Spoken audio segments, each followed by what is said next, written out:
Hello, welcome to another edition of the Pace Report. I'm Brian Pace. As you know, here over the last 15 years on the Pace Report, I've always profiled as well as kept my eyes and ears to the streets on musicians and bands that are really trying to bring a very unique voice to Black American music by way of jazz, R&B, blues, and hip-hop. And tonight here on the Pace Report, I'm going to introduce you to a young lady over the last 15 years who just recently got a Grammy nod for her album How Love Begins, which was produced by the legendary Christian McBride. Nicole Zuraitis hails from Connecticut, and over the last decade, she's not only been able to write some of her very unique songs, but also she's been an incredible vocalist, playing the piano and singing at the same time, which is kind of in the lineage of some of her great contemporaries like Norah Jones, Alicia Keys, as well as the great Shirley Horn, Roberta Flack, and Aretha Franklin. Now, her Grammy-nominated album, How Love Begins, is really a myriad of love, and it's in two parts, oil and water. And some of the songs that she's talking about really elaborates on how she feels about love. And Christian McBride, the award-winning bassist as well as Grammy Award winner, helped contribute to this project.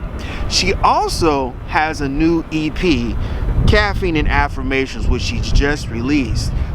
Tonight here on the Pace Report, I'm honored to present highlights of her Caffeine and Affirmations EP official record release performance at Drom here in New York City.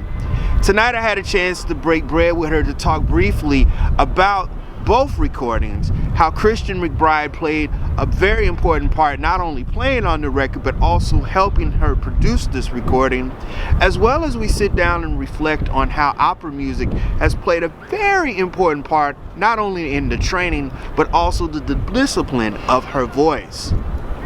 So sit back, relax, and enjoy highlights of Grammy-nominated vocalist Nicole Zuraitis performing music from her new EP, Caffeine and Affirmations, live from Drom here in New York City, here on the Pace Report.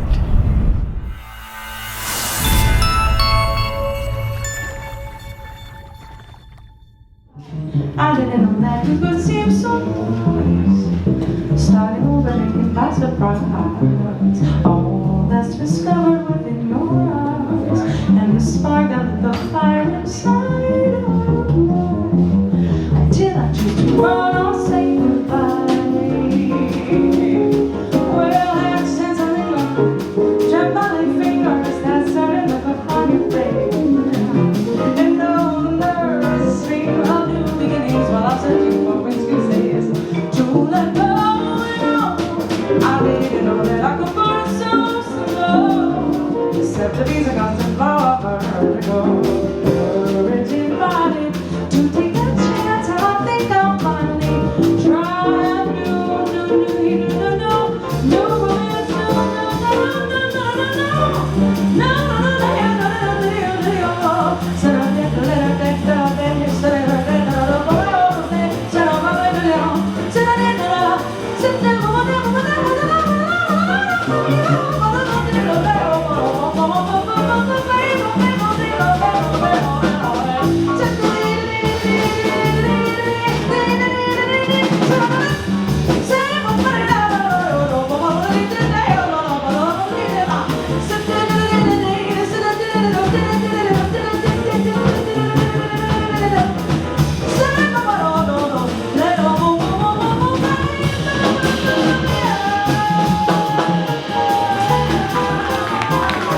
Nicole, congratulations Okay. on so many fronts. The Grammy nomination for Best Jazz Vocal Record and this EP release. This is a lot of music this year. Yeah. Why so much music? Because you don't know if you're going to get a Grammy nomination, and apparently you got to feed the algorithm. And I write a lot of music, and I was holding on to tons of content, and I wanted to diversify my assets amongst different labels because I own all my masters, and I didn't see the Grammy nomination coming. So I mean, in retrospect, it's a little ridiculous to be like, I got a Grammy nomination, but also here's a new EP of completely not related songs. But actually they are related. They were cut from the How Love Begins narrative, because How Love Begins is kind of it's How Love Begins and How Love Ends. And then Caffeine and Affirmations EP is a lyric from How Love Begins, but it's all the joyful songs that did not make the cut. Now let's talk about the EP. There are some surprises on this record. You have Thana Alexa duet, you have Christian McBride, who we're going to go into, who co-produced your album that's Grammy nominated, and you have Cyrille. And I was wondering why you didn't put those songs on the album, because those are just as important as the regular album. You can ask Mr. McBride. Because, you know, when I asked him to produce it, I gave him 25 songs, How Love Begins. I gave him about 25 songs, 20 that I wrote, 5 covers. And he was like, these. It's like, that's so interesting. I thought the obvious songs would be the wine song, the coffee song. He goes, no, Nicole, you're a deep person. You hide behind the like silliness. You're a deep person. And so that's why it's kind of like I would say, you know, you see How Love Begins and you think it's going to be this like, oh, joyful content, but it's kind of a dark premise with also a lot of hope. So for Caffeine and Affirmations, you know, I actually thought those would go on How Love Begins, but I also really wanted them to come out into the world because I'm writing new stuff that has nothing to do with either the EP or the record. Now what's interesting about this album, How Love Begins, there's 10 songs and it's 2 parts. Oil and water. Okay, so as a romantic as myself, oil and water is like vinegar and water. How did you get the oil part for some of the songs and then the water part for the songs? So when I looked at the lyric, you know, I have a history of activism, and I'm always looking for a narrative because every record I've ever done I give back to some cause, even though it's always microcosmic, tiny amounts, you know, jazz money, jazz donations. But it matters to me. So I was looking at the lyric and of all the tunes, and I saw a lot of imagery of like smoke, fire, water, like this kind of opposite imagery. And then I was thinking, opposites attract, oil, water. And then I started researching the scientific term for that, which is called hydrophobic polarity. And then I started researching, is there any chance that there are paintings with oil and water where they purposely like don't let them mix? And I started looking for images, and I found some really beautiful things. And what I stumbled upon, New York. Yeah, it's New York, always. I stumbled upon what I thought was a painting, but it was a photograph by Daniel Beltra of the Gulf of Mexico oil spill. But this photograph was so stunning, with like swirling waters. It was just amazing, and that's when I thought, that's kind of the premise of how I view love. That, you know, you go for it, but if it ends, it's heartbreaking. So sometimes the most beautiful things in life are heartbreaking, but you have to still like try again. So I decided to throw a fundraiser for SaveTheSound.org because currently my husband and I are living on Long Island Sound, and I wanted to give back to my community, and we did a beach cleanup and a day of activism, and it was a really fun musical festival that we put on to draw attention to oceanic preservation. Holly came from Miami at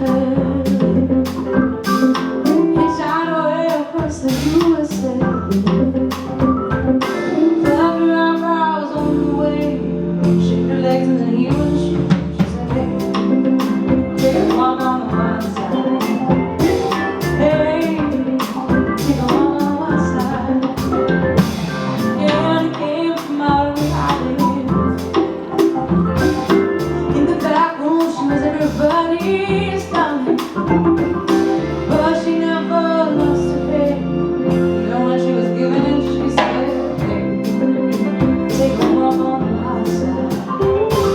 Hey, babe, take a walk on the wild side. And everybody sing.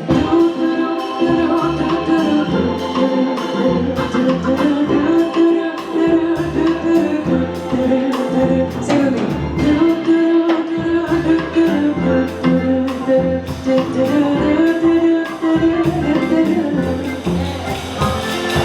Little Drom never once gave it away. Everybody in the family, she went to the Apollo. You should have seen her go. He said, hey, take a walk on the wild side. Yeah. Hey Joe, take a walk on the wild side. Well, sugar plum barricade and Houston,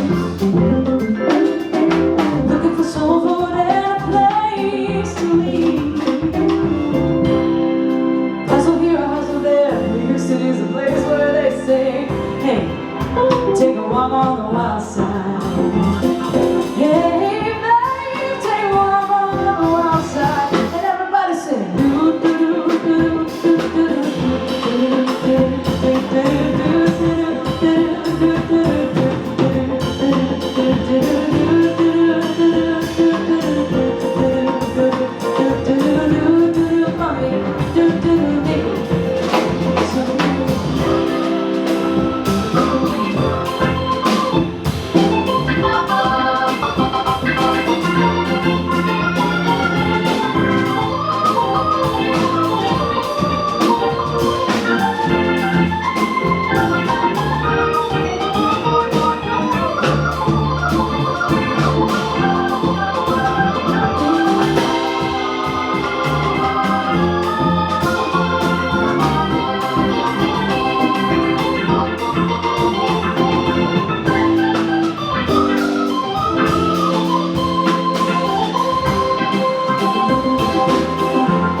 Thank you to Drom, thank you to you. This show would be a lot different if you didn't show up. We do have CDs in the back. Nikki and Charlotte will be manning those while I make my way. I would love to say hey. I would love to say hello. We have a mailing list. We got QRs on the table. You can give them a scan. Follow me at Nicole Zuraitis on Instagram. That was a rhyme. That's no one. And I haven't said it once during this set, but How Love Begins, a lot of the songs you heard, that record is currently nominated for Best Jazz Vocal Album for the Grammy.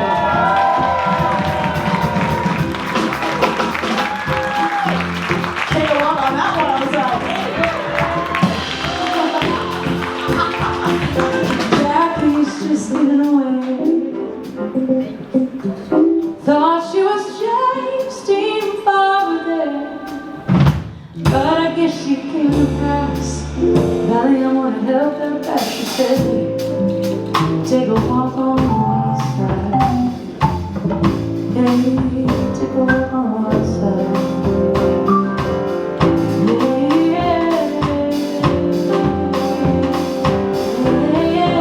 Here we go, everyone sing. 1, 2, and everybody sing.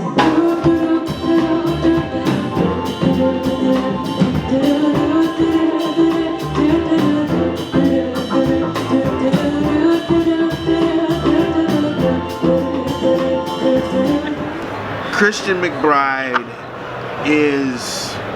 he's going into another phase of his career right now. In addition to him winning all of these multiple Grammys, he's now kind of going into the DJ thing. He's now going into the producing thing. He's been doing it for about over a decade now. What is it like working with Christian, and how responsible was he pulling out your ideas and putting it into the music form?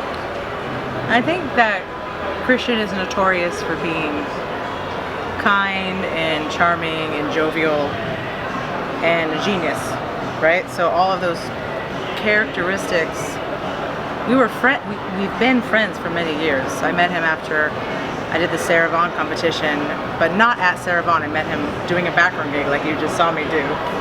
And he recognized me from Sarah Vaughan, and we became fast friends. And what I think his biggest strength is that with his kindness and with his big heart, he uplifts and gives confidence to people that perhaps don't feel, to people who eat humble pie for breakfast, right? He was like, no, you're playing the piano on the record. I was like, really? With you? He's like, yeah. And I was like, okay. I'm like, do you want to do any of these covers? He's like, no, we're going to do all your original tunes. Okay, are you sure? Yes, I'm sure. You know, and he's like, how about these people for the band? And if I even gave an iota of a hesitation, he's like, you got it. So his gift is that he's not controlling. He puts faith into the artists, and that in turn gives confidence to those who maybe don't inherently possess it. So that was really helpful to me to feel like, oh, if Christian McBride thinks this is good, it must not be too bad. Well, you know, it's amazing because when I see you on stage, I think of great women performers who are the complete instrument. And when I say complete instrument, they could play the music and sing it at the same time. That's hard because those are two different disciplines. And I'm thinking of women like Aretha Franklin. I'm thinking of women like Shirley Horn, Roberta Flack, Alicia Keys. Playing it is Anita Baker. When she first started, she played and sang at the same time. How hard and how easy is that for you? That's a beautiful question, and I love when you speak of those artists because they were huge inspirations to me. Carole King. Carole King, Nina Simone. Yes. Even Sarah Bareilles, I just adore. And for me, I wanted to start playing the piano when I moved. I never took piano lessons, you know. I tried, but I was too stubborn, and now, in retrospect, I'm like, I actually couldn't focus long enough on something because I was able to just play by ear. So, like, why would I learn how to play the piano? Which is ridiculous. Like, I tell all my students now, just do the thing. Just learn the piano, read the music. So then you're not, at my age, going, you know, trying to still figure out theoretical things. But when I moved to New York and I was trying to be a singer, I was like, geez Louise, this is expensive to hire all these people. I'm like, but I also can play the piano-ish.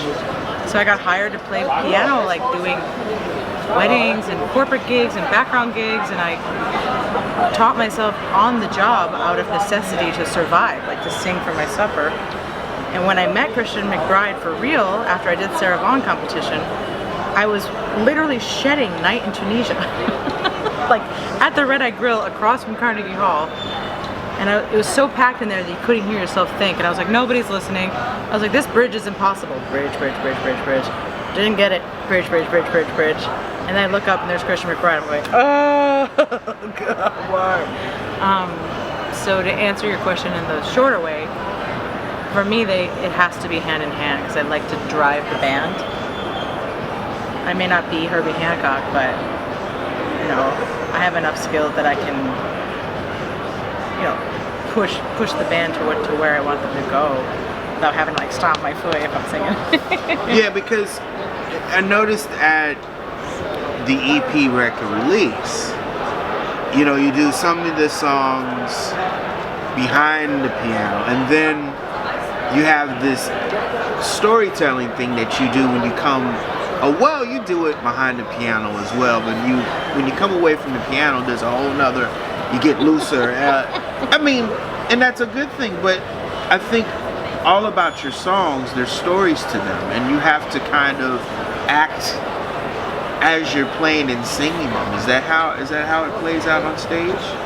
Well, I just noticed, just from the nature of the beast of performing, that when I stay behind the piano the whole time, it's harder for the audience to harder to hold the audience, right? Because they're looking at the side of my face, and they're looking at half of my body, and I'm looking at the band instead of at them. Right. You know, it's like from a entertainment point of view, which I think is a lost art form in jazz, and I think that it's important to remember that the audience is equally as important as the band, right?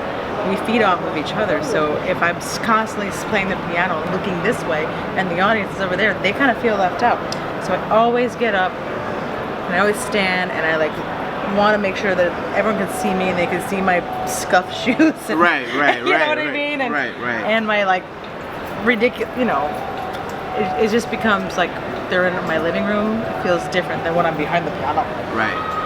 Pretending to be. And you know what? And it's funny you say that, because I was blessed to see a lot of those singers we're talking about. And you saw Aretha Franklin, she didn't do the whole show behind the piano because her spirit and her energy is beyond the piano. Although she's the complete package when she does play. Same with Sarah Vaughan. Sarah Vaughan did the very same thing. She'll do like a couple songs behind the piano with her trio, and then when she came behind that piano and started wailing, it's just, I noticed that with you when you seem like you're more personable and more at ease when you're away from the piano. Is there some validity to that? It's a very deep question, and perhaps it all stems from what I said before, which is like, I sometimes feel massive imposter syndrome, and it took, hi guys! It was so nice to meet you. Good night. I think because I feel imposter syndrome from coming into jazz late, right? Like I came into jazz late, and I was met with a lot of masculine energy when I said, oh, I wrote these songs, I want to play the piano. And they're like, you don't play the piano, you can't shred, la la la la la. And now that I'm older, I'm like, why would I ever let anyone convince me not to play my own freaking songs that I wrote? You know, does David Cook, who's on my record, sound better than me on the piano? Heck yeah. That's why I let someone special guest. But when I'm behind the piano on stage, I still have this like feeling of like, I don't have as much dexterity with my hands as I do with my voice. So it's a deep question.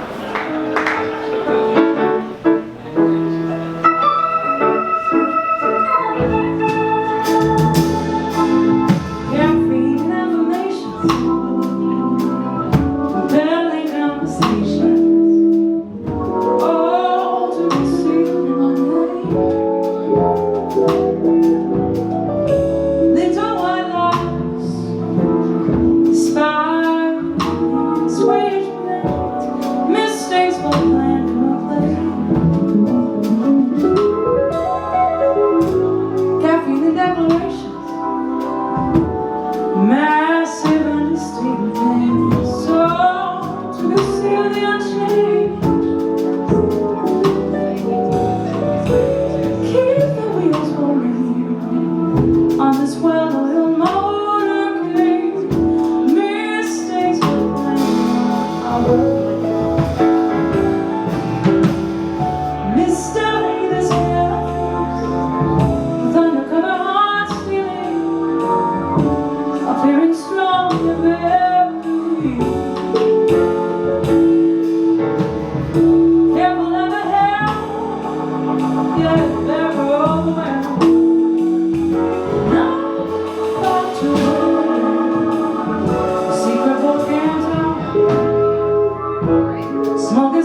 play.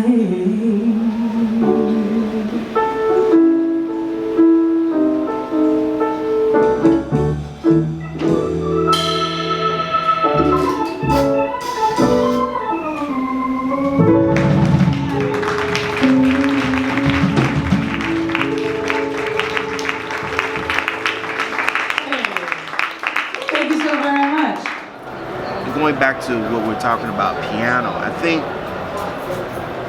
that is a discipline that's just, you have to spend hours to shedding. Do you find it easier to shed on piano, or do you find it easier to sing and shed, or both? I do not shed on the piano, and I should. I would love to shed on the piano. The way that I've shed on the piano is by working every day for the last 12 years, playing the piano and humiliating myself on gigs. But you write songs. But While you're playing the piano, you're penning them and playing it. But that to me is like a completely different animal than like playing, I guess. When I write a song, it's like a package situation, I suppose. Like, when does it feel done? And the piano is the least important part. The most important parts to me are the melody, the harmony, and the bass line. If there even is a bass line, and the form. So it's, you know, I still can't really just solo on the piano. And I have like very limited voicings. But now that I'm a jazz singer-songwriter, and I'm able to hire people that can just destroy it on the keys, like that's why I have organ on my quintet, because then I can stand up, have someone go up and play the piano when I'm not, and it just kind of fills out the whole sonic landscape that I envision. Tell me how opera played a part in the dynamics and how you're singing. I think being able to explore the full capabilities of a voice without amplification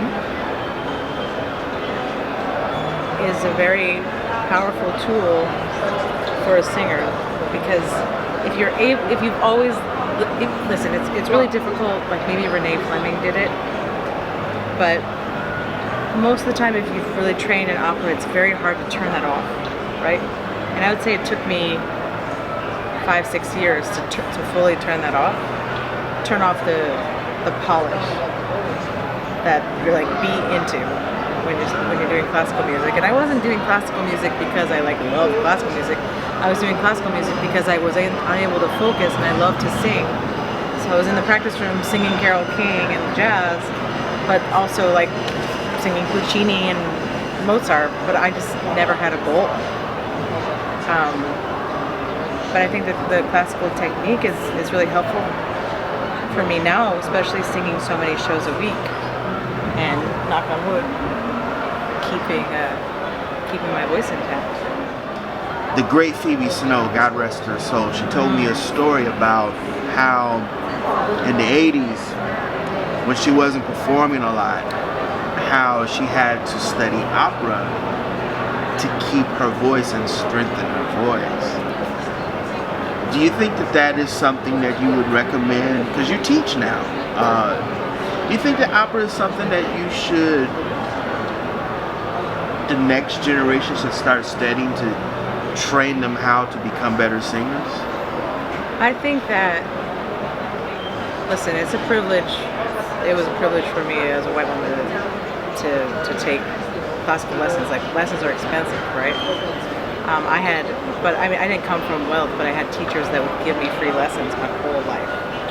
But I still understand, like, that was a privilege that I was able to like take lessons constantly. So if a student has the means, or has a teacher that's willing to give them lessons for free, yeah, heck yeah. On the other hand, I think that there's a lot of resources online where a student can develop a regimen that is appropriate to their voice, that feels good, that doesn't make them feel strained. And that can be the same kind of strengthening exercise. It's like different types of exercise, right? Some people think Pilates is good, and then somebody else does Pilates, they're like, I don't feel anything, and I still can't fit into my jeans, like me. But on the other hand, and then someone's like, I'm gonna run a marathon, and the other one's going, I'm good to just like walk a 5K. So there's so many resources. As long as you have like a regimented thing where you can develop and strengthen your voice in whatever capacity, I think that's really great. What are you teaching these next musicians and singers? Because the night of your performance, I saw one of your students who I think she's brilliant. She's going to really. Is she beautiful?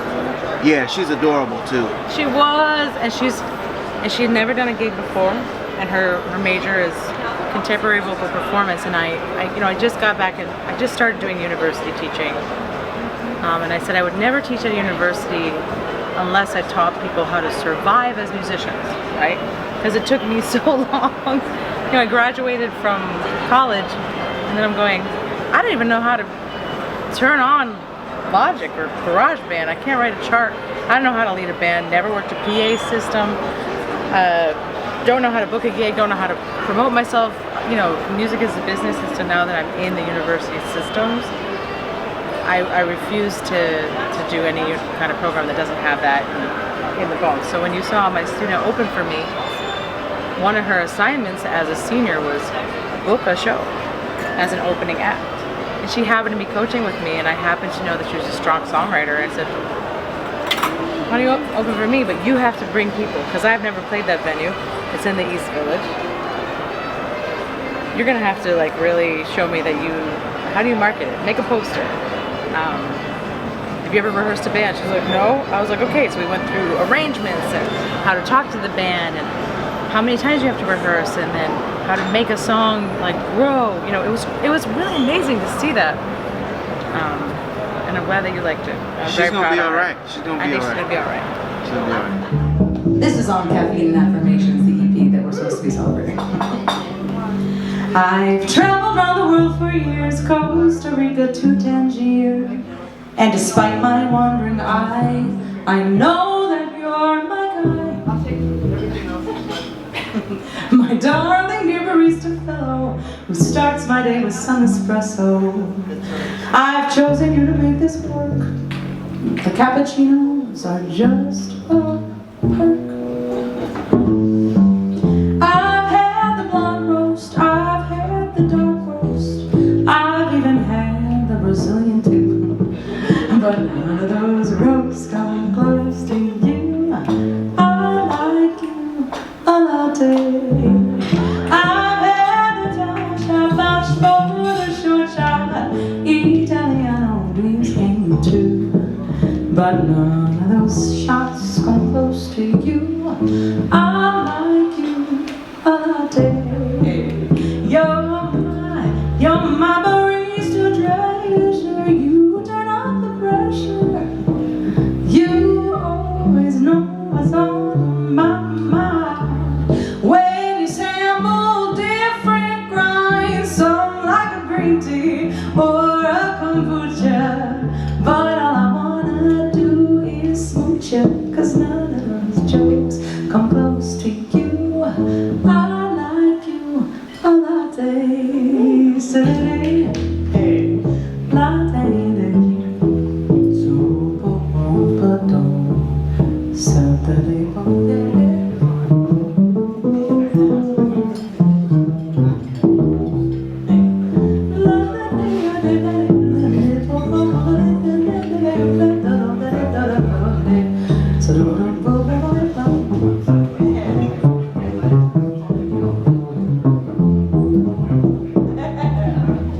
You make my boiler rise better than all them other guys. Rosetta leaves and tulips too. The only brew I want is you.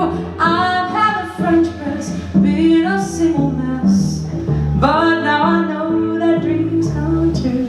'Cause none of those Joes come close to you. I like you a latte. Ooh, I like you.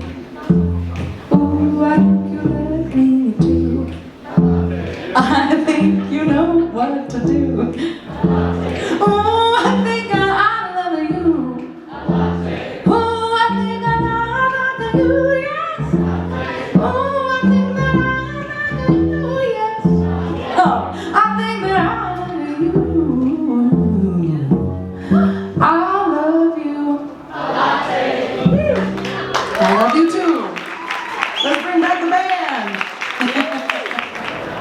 What does jazz music mean to you? Jeez.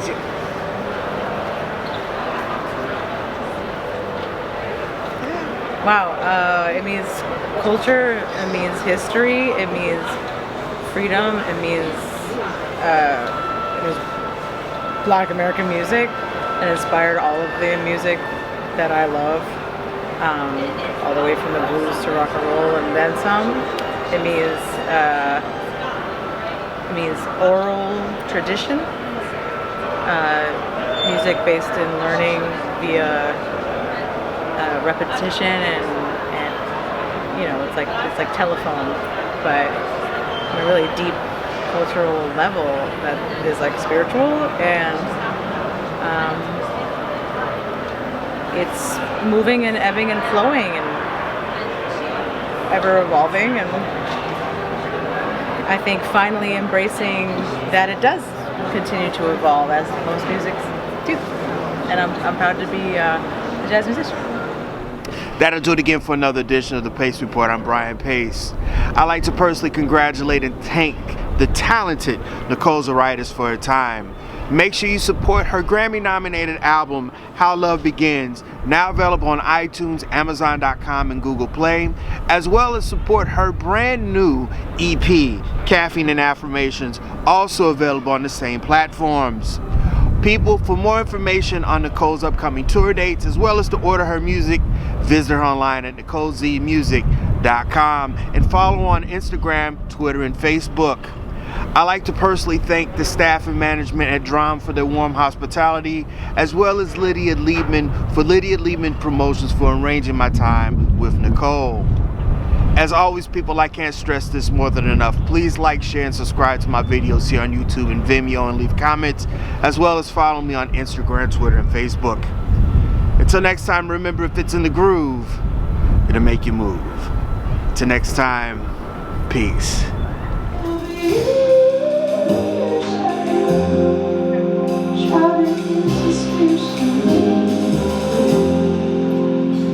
The only